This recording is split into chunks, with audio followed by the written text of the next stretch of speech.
Hey, everybody, welcome to our podcast. So, we don't even know what it's going to be called yet. We were actually on the phone talking about all of these things about AI, and we just kind of decided, hey, let's jump on here and record something and get something started. So, my name is Alex, and I own a forestry mulching business. I've created some apps with AI.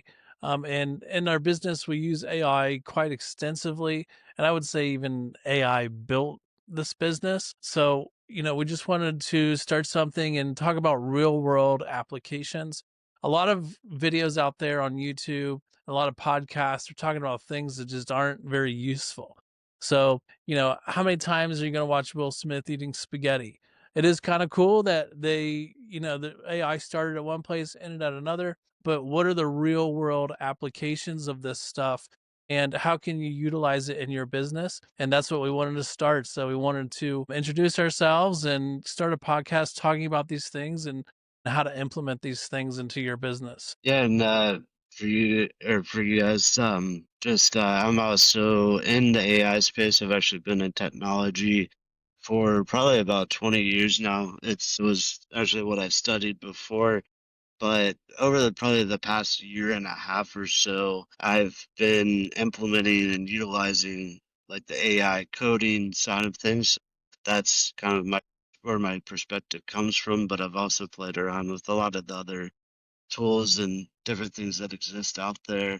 And like Alex was saying, yeah, there's a lot of people out there, there's a lot of noise in the space, but no one's really talking about the true issues, the real things that actually matter. And from my perspective, I've probably built over 20 different applications at this point. Not all of them are live and functioning 100%, but that was kind of like my base in getting started before I got into everything, or before I started to continue to, actually focus in on different things. But to Alex's point again, like he's saying, there's a bunch of videos out there. There's a bunch of noise, bunch of benchmarks that don't really make sense. It's like, what does the actual numbers that they're saying actually mean? And like, where are these things like maybe not necessarily fully telling you the truth? For example, we were just talking about on the phone how XAI is like the number two most used AI platform, but everyone you talk to in the space, it's like they probably haven't even used it. So a lot of these numbers are inflated, and we just want to start this podcast to bring you more of the truth. Yeah. And to that point, one of the things we talked about on the phone was the metrics that they're using to measure these AIs. And we watch all these videos and they're like, well, this one's ranking number one now and whatever metric, and they've got all these different metrics. And these AIs are promoting these metrics like crazy. And I mean, we're pretty into AI and we don't we look at it like, what do these things even mean and how do they apply into the real world? Because you can tell me that Grok is amazing and meeting all these AI metrics, but on my experience of actually using it, I don't see how it's better. So, I can see like ChatGPT seemingly has gotten worse. The memory's not really there anymore, and you're constantly having to re-prompt things that it should already have in its memory, but yet it meets these benchmarks. And it's like, but just because it outranks something on a benchmark doesn't necessarily mean that it's better in real world applications. Yeah, and that's the big piece of it, is just trying to demystify those numbers and different things that people were saying with like real world examples rather than just seeing the same boring examples over and over again. Because Alex and I, my name's Aaron. I don't know if I ever even said that, but we both ran businesses for at least the past, what, 10 years, let's say, and Oh, I mean, I've much done it since I was like longer on a 14. smaller scale. Yeah, but Yeah, so we like started, 22 years. yeah, both started an e-com company like back when we were in high school, I think. But yeah, we've come from like more of the business background rather than the like influencer space. And a lot of things we see online is just, more influencer based. And also before I was doing more Amazon stuff, and same thing happened in that field as well. It's like there's a lot of these gurus that kind of pop out of nowhere. They've never even sold a thing on Amazon in their life, or they've never done anything with AI in their life, but now all of a sudden they're like these huge experts on the topic, but all they're really doing is chasing like the next new hype or the next big marketing Yeah. tactic to essentially get people in rather than giving like real world conversation or having world conversations and also telling you how is this really applicable to the Yeah. business world as well. And to that point too, talking about these people who are promoting themselves as influencers and AI gurus and things like that. I actually made a post about this on my X account recently where the big thing in AI is this cold texting. So you're essentially cold texting people and you're using this AI agent to send the initial message and you're training it on this data and it's like replying to them and it's becoming rampant. And my wife actually got a message from one of these AI agents from a local business. And I'm like, okay, guys, we got to take a step back here because you can't just cold text numbers, people's personal cell phones that you scrape off the internet. It's not that like cold texting, I mean, it's extremely effective, but it's also illegal. And Hmm. cold texting has been around for many, many years. And it's not this newfangled thing. And all these people are promoting it like, oh my gosh, check out this you can just have this AI agent automatically. It's like this untapped lead funnel. No, it isn't. People are doing it because it's illegal. And Hmm. the FCC will come after you. And there's a reason that people overseas, well, first off, they do it overseas, so the FCC can't get them. They're recycling SIM cards like crazy, recycling phone numbers like crazy, because they know the FCC cracks down on this stuff. And if you're out there with your small business and you're sending out Hmm. 5,000 text messages a day, cold text messages to people to unsolicited numbers, you're looking at $500 to $500 to $1,000 fine for every single message you send. So these businesses are burying themselves because they're following these AI gurus on the internet that this is some sort of like miraculous new thing, and it isn't.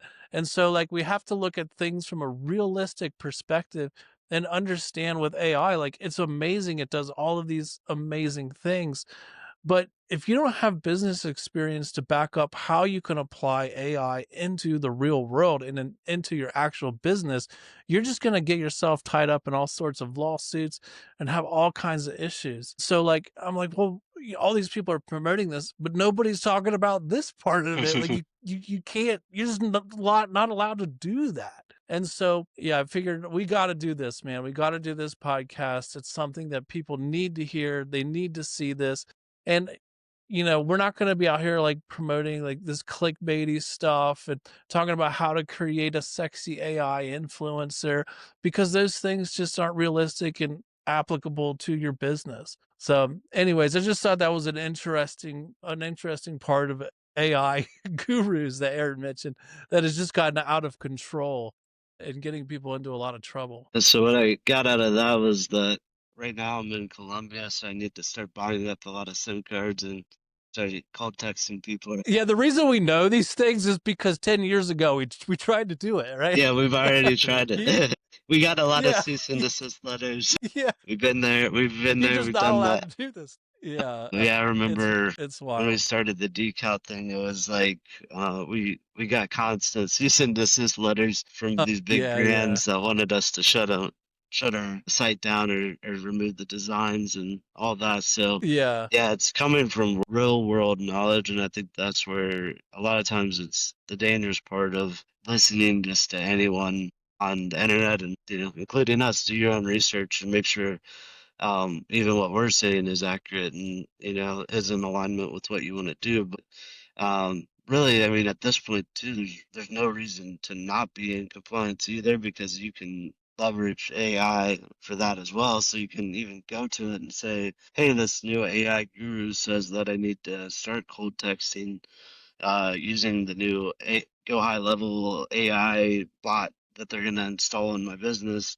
Is this a good idea or should I think about anything?" And it's going to actually go out and even do the research for you. It's going to tell you what specific compliance issues or things that you need to know. But it definitely has a lot of benefit having the real world business knowledge and having gone through those like trials and tribulations, if you will, to actually know what's good or what's not good, and not knocking any of the like 14-year-olds out there that are, like these trying to be want to be AI gurus or stuff like that. I mean, they're getting, they're getting exposed to a lot earlier, and they're gonna become probably pretty well-rounded in that, but what they don't have is they don't have the real world knowledge to tap into on top of that. And that's, I think, where, our perspective kind of comes in and what we want to kind of get out of this podcast in general. Yeah, yeah, yeah. We're just old enough to have enough experience, but also have a lot of experience with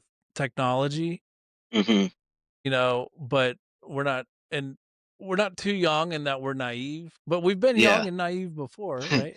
So, Yeah, yeah, definitely. yeah, it's just kind of that I think people need to hear these things, and I think people need to be exposed to this stuff. And Aaron, I think to move on to the next topic here, I would say like what is the most valuable thing that you've built with your AI, utilizing AI? Yeah, I mean, I think for me, I guess, depends on which angle, but from a marketing perspective, I think the biggest thing is building out free applications. Like, you always see a lot of these software companies out there that, if you search something on Google, you're going to, let's say, Canva. Canva's really good at doing this, like everything you can think of in terms of like design. Like, I need to create a flyer, I need to create presentation or this and that. It's like they've got all of the SEO space like locked down where they've got a free tool for it, or they've got at least just a bridge page in between. It's a lot of it's like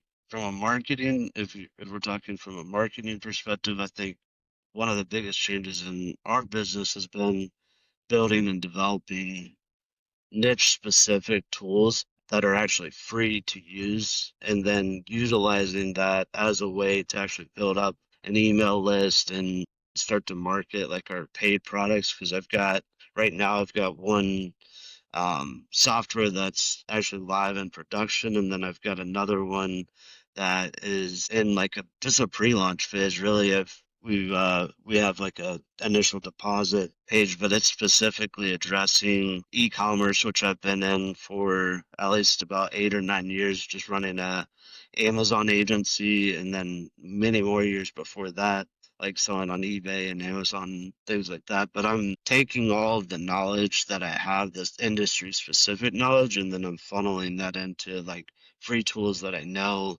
that people are going to know or really need and really utilize every single day. And we've built a little Right. bit of a cult following by doing that. It's like people know us by the actual name just because of the free tools. And then, but it makes it so much easier of a conversation. We're building, because business at the end of the day is all relationships. It's like, how can I build trust right away? And how can I start to build a really good relationship with this person by giving them value up front versus trying to suck value from them like right away. It's like kissing on the Yeah. first date. It's like I get on the phone with someone before, when I was running the marketing agency. It's like it was all about me more or less, like on how can I get, this client to sign up for our service and pay me thousands of dollars a month to manage their Amazon, right? Now it's more about like, how can I show someone immediate value up front rather than just saying like, I'm going to give you a strategy call, because everyone says I'm going to give you a free strategy call, and then it just ends up being like a way to introduce the sale and, try to Yeah. extract value from them right away. So I would say So for me that from a virality standpoint, and from a relationship building standpoint, that has been one of the biggest things that AI has helped me do rapidly. yeah, and it sounds to me like AI has kind of changed your mindset into more of an abundance mindset because it's kind of, you're talking about how you would target, like, please, like, buy my product.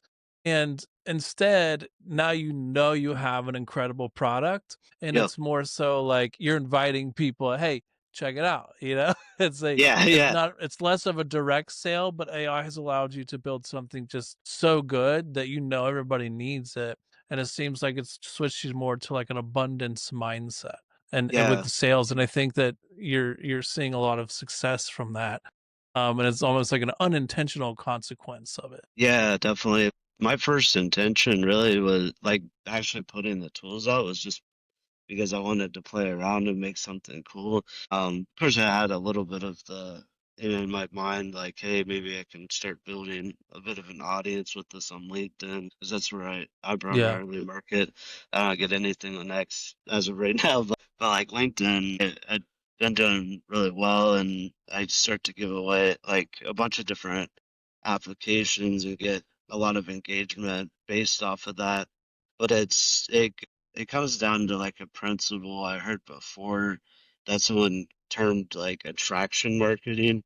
So it's where essentially before I was like seeking that person, I was trying to convince them to buy, rather than maybe just like having a solution that they can use on a free level. And Yeah. then they start to build, more trust with me, and the name starts to get out. And then now, as it sits, it's like a lot of people are just messaging us directly or coming in for like on an inbound basis versus us having to just always seek new outbound clients and new people. So, I mean, business at the Yeah. end of the day, it's always about solving a problem. And if there's a demand to solve that problem, then you're creating a solution for it. So, if you can just be solution focused around that, focus around like the niche spaces that you know really, really well, because you're able to go down the rabbit hole where other people aren't. Like I couldn't make a brush clearing app nearly as good as you could probably because Yeah. you're in that every day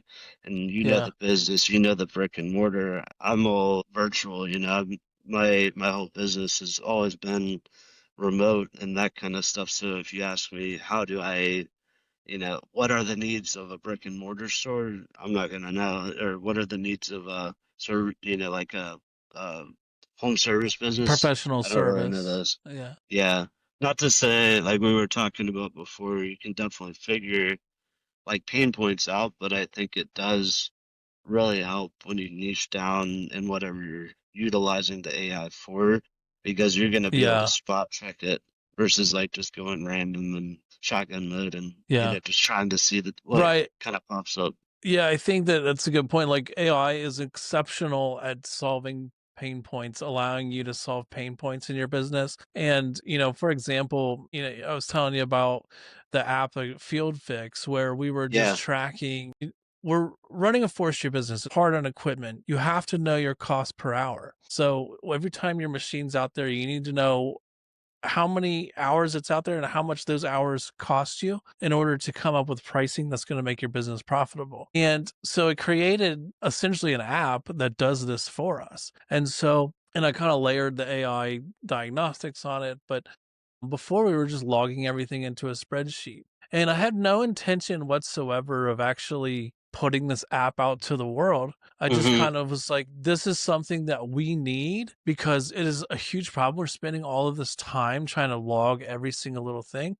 So it just built this app where we can log the hours. It tracks the depreciation. It gives me the real market value.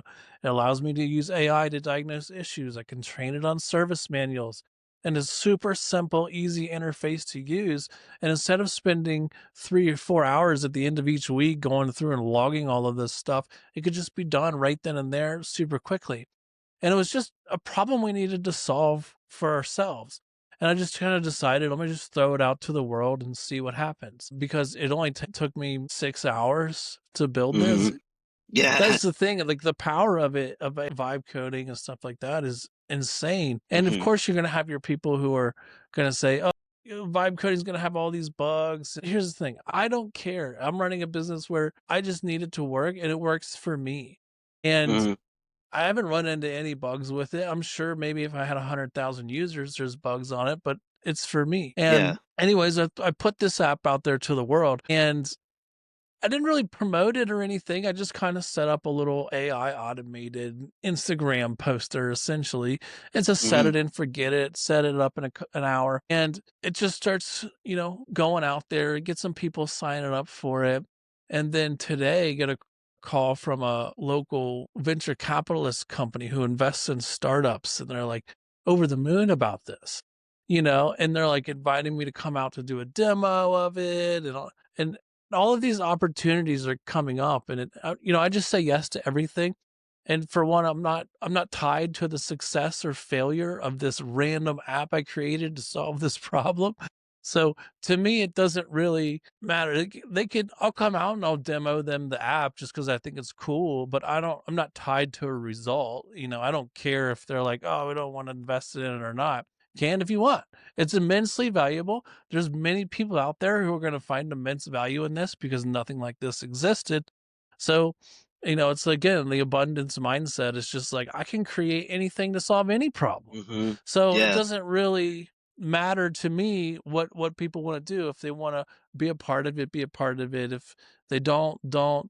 I'm just trying to solve my problems with AI, and it does an exceptional job at that. And these are real business problems. I'm not trying out here trying to create AI influencers where they can show their, what's on the internet. I don't care about that. If I'm going to use an AI video generator, it's going to create a video testimonial from somebody that looks like they paid for my product or service, right? Mhm. And so I think that that's like we need to bring at least business owners back to reality. But I also think that like there's a lot of people that are discrediting AI, say it's worthless because all they see are these AI influencers or stupid cat videos and stuff like Right. that.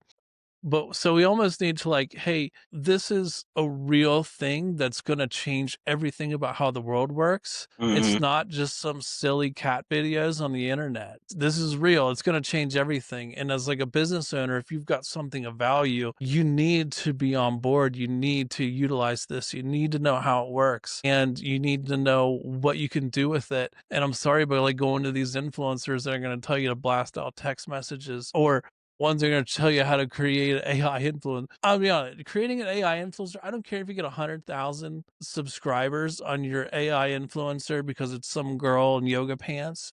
Mhm. It doesn't mean anything if you can't convert that to real value. No. And like the things that with AI you need to make are things that can create real value for your business. And I actually have a funny story about that, Aaron. I had a guy, he's a home builder, okay? Mhm. And he messaged me on X and he's like, "Hey man, I've got 1 million subscribers across Instagram and whatever, TikTok and all this." And he does. He sent me the link Mhm. to it and it's like a bunch of goofy videos of him working on houses and doing stuff. And he really does have 1 million subscribers, but he's like, Mhm. none of these people have bought a house, like reached out to me to buy a house. And I said, look, the issue, he's like, well, he asked me for advice on what he should do. And I said, the thing is, would you rather have 1 million people who aren't going to buy a house from you or Mhm. 500 who will? Right. So you need to create your content around people who are buying what you're selling. And so putting out AI slop, as people have coined the term, Mhm. is Yeah. worthless. You can utilize AI to put real valuable stuff out there, things that are going to genuinely help you. And I told him, like, it's great you got 1 million subscribers, man. The most you can do with that is social proof and say, like, I'm so good at building houses, 1 million people like watching me do it. But I'm sorry, Yeah. those 1 million people aren't going to be buyers. Your buyers are usually the silent people, the ones who don't comment and don't engage. Yeah, Funny yeah. enough. No, I mean, I was just thinking about when you said that, just like all the people that tried to like doubt me when starting a business. And like the biggest Mhm. thing was like, what are you gonna do about insurance? Or what are you gonna do about Yeah, taxes? yeah. It's like, I'm not like, why am I thinking about the? And I'm going back to like the first part you were talking about how like with AI, a lot of times people say like, yeah, you can make something, but it's gonna have all these bugs, or yeah, you can make something, but it's not gonna scale or whatever. You can say that literally about anything, and like have that stop you from getting started on building anything. And I also used to have a really bad problem with this where it's like and you've seen it. I know I know you have, Alex, but like where I'll overthink something or overanalyze it before I ever got Yeah. started on anything, and now I'm just going full force. And like there's a quote, it's like say yes first and figure it out later, because it's like you can always figure out something else once that actual situation comes, but you can also or just always like over obsess in your mind or over analyze things before even getting started, and that just cripples you, and you never build anything. So I think that's Yeah. the big or that's a big takeaway from what you were saying there for me. In that regard, it's just like just go out there and do it, and then yeah, you're probably gonna run into some issues. Maybe you get hacked, maybe there's something that happens, or it ends up crashing your servers for a few days or whatever. But Yeah. those are all good problems to have, right? Like that means you're Right, actually right. onto Yeah. something. I mean, and then once you actually had that success, then you can pay someone that actually knows what they're doing to go in there specifically and figure it out, patch the bug, make it more scalable, that kind of stuff. So a lot MVPs are like a huge thing with AI. It's like it's really rapid to be able to take an idea and then get it out there to the world and start getting feedback versus like what I did initially with my first app, which was like I worked on something for probably like a year and a half, and then I ended up abandoning that project altogether. But then all the apps that I just did in like a weekend or a week or whatever, like those are the ones that actually got out to the world and people started to love and get onto our Yeah. email lists and that kind of stuff. So you're really doing a disservice if you're not um like putting out your stuff into the world and the other part is like solving your own problems is like the biggest way to find an idea. Like I feel like I never really run out of ideas because I have so many problems in my life. I have so many things I need to fix. Yeah. So I'm like I went through a lot of There's an old pain. saying, Aaron, the people that Yeah. that have problem. Wait, it's a. Oh no, never mind. I forget what it's. It doesn't apply to this situation. Okay. Yeah, yeah. Yeah. But that's the thing with business is it's like the problems are the point. It's kind of Mhm. like you have to love solving problems and then you get very creative at solving problems. And the only way you get problems is because you're doing something, right? And like Right. the people who don't have problems are the people who don't do anything. Yeah. It's very simple. Like if you have them, great. That means you're doing something. Like you said, people are like, "Oh, what if you run out of server? How are you going to get the insurance?" Mhm. It's the chirping birds in your ear all the time of like the reasons you shouldn't do something, but in reality, they're just telling you the reasons that they didn't do it. It Yeah. doesn't mean Yeah. that you have to not do it, right?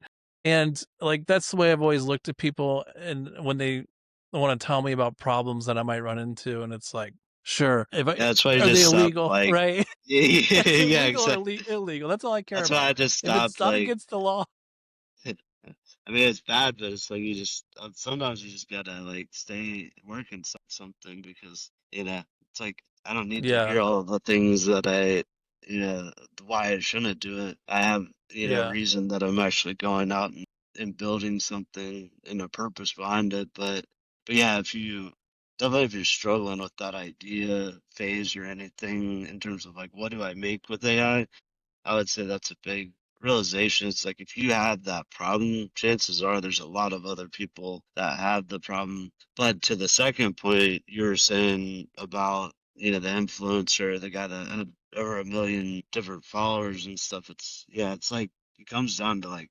quality over quantity because I have a list of about 2,000 people specifically around Amazon that are either Amazon brands or Amazon agencies and we blast out news every week about AI and different things as it relates to the e-com space.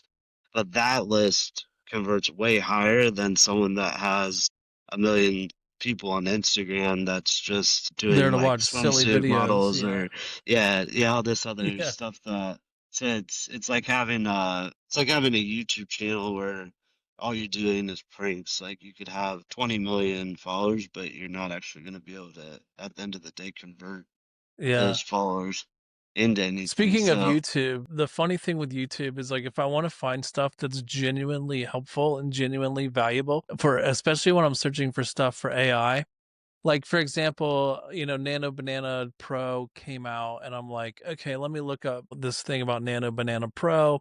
How could hmm I actually utilize this? And I see the top videos and it's again, it's just people making little videos of Will Smith eating spaghetti or like I get it. The fidelity on it is great. Don't get me wrong.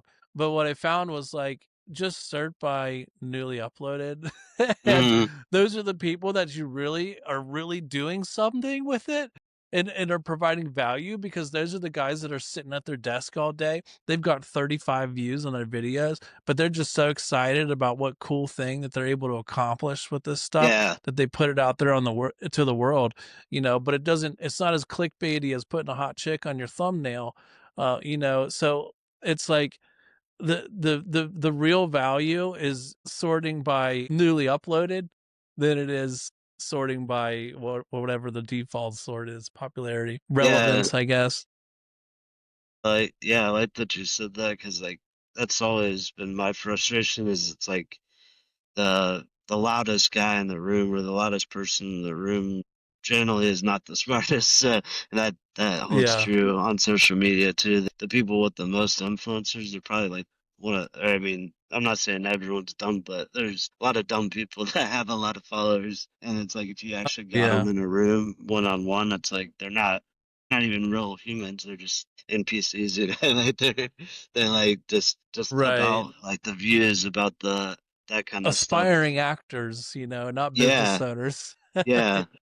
But then like yeah, the guys that really geek out and that kind of stuff when you do that, it's like you're seeing like the real stuff, like the real world application stuff, the people that maybe don't have a lot of reach, but they're actually really intelligent, and that's probably why they don't have a lot of reach because they don't Right, yeah, prioritize it. because it's not watered down stuff, Mm, It's, like, real genuine stuff. But, yeah, my lunch is ready, so okay.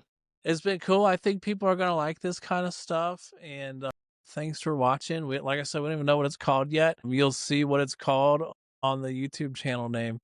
Uh, Yep. so we'll come up with it after the fact. But Aaron, did you have anything else that you wanted to throw in there? No, I don't think so. Just yeah, I think this is just kind of the initial intro and just kind of to give a little bit of our backgrounds and dive into our overall philosophy of things. If that seems to resonate with you, um, you know, follow what we're doing, and we're going to be dropping a lot more episodes specifically around AI because we can rant for hours, and you get the Yeah. ability to listen to us. We figured we might as well record it because we do this Yeah. all the time anyway. Yeah, and if you have any topics you want us to talk about, leave it in the comments, and we'll take a look at it.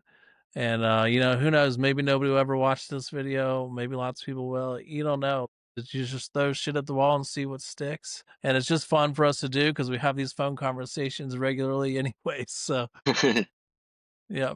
So thanks for watching, everybody, and we'll catch you in the next video. Thanks.